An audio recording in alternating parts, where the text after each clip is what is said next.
big enough to take 30 penguins, don't you? Zan mused. Poppy's eyes danced again. Oh, intriguing maths question. How many penguins does it take to fill an Augusta Grand? What is the cubic volume of an average penguin these days? She asked, looking at Chloe with an earnest expression. Chloe sat back and swung in her chair too. They spent much of their days like this. Depends, Pops. Are we talking Emperor or your common old garden Antarctic variety?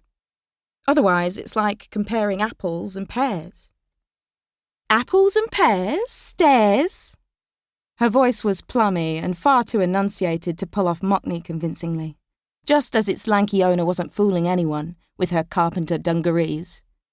Poppy Langham was a viscount's daughter, with half the sheep in Shropshire grazing on her family's land. I have no idea what you're talking about, Zan sighed, with a tut as they collapsed with laughter beside him. Sometimes, being the only English people on the team was as foreign as coming from Mars, and just as fun. It's the Cockney rhyme in slang we told you about, remember? Chloe said, patting his knee.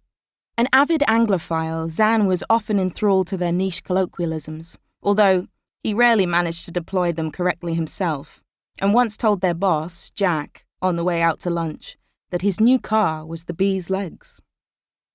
But even he had no time for a lesson in the finer points of English slang today. And that helps me with my penguins, how? Poppy put her feet up on the desk. Red and white checkerboard Vans today. A clear sign she was ready to work. Right, well, assuming a chopper transit time of 30 minutes, that means we've got 90 minutes to track down a colony. 90? Chloe queried. I'd go with 70. It's rush hour. The traffic to the heliport? She gave a shrug. You're so right. Poppy nodded. 70 minutes. That's what you've got to work with to hunt them down. Well, all this maths advice is great, Zan said sarcastically, picking up her juice and finishing it off, the sucking of the straw making a wonderful feature of his cheekbones. But besides the cubic volume of a penguin and allowances made for rush hour, can you tell me where to find the damn birds? There was a brief hiatus in discussions. Poppy gave a mournful sigh, tapping a finger against her generous lips. I definitely know where you can't get them. The zoo? Chloe posited. Exactly so. Poppy marvelled, pointing at Chloe as though she were a game show contestant on a lucky streak. She looked back at Zan with a stern expression. The paperwork's a bitch.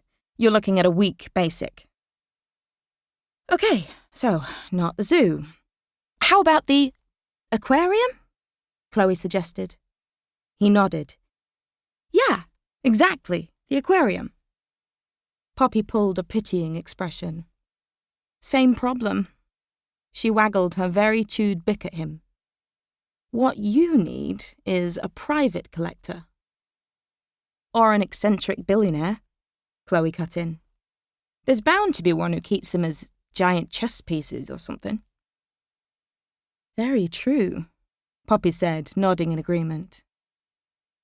Yes, but who has a private collection of penguins on the eastern seaboard? Zan asked, looking panicked. I mean, I know several ornithologists. Bob Truman has owls and falcons. Some eagles too, I think. Trump probably has a flock of flamingos at Mar-a-Lago you could borrow, Chloe offered. Zan repressed a shudder. That would really mess with the dress code. It's supposed to be a black and white party. Bummer. She leaned back in her chair, swinging side to side in half circles, her eyes pinned thoughtfully on a commuter ferry sailing down the East River. The sun was skimming through the tower blocks at a sharp angle as it slid down the walls of the sky, lending the water's usual green tint a coppery patina. She reached for her new Dior cat-eye shades. She always left a pair dangling over the corner of her screen for just such emergencies. Arching her eyebrows questioningly at Poppy.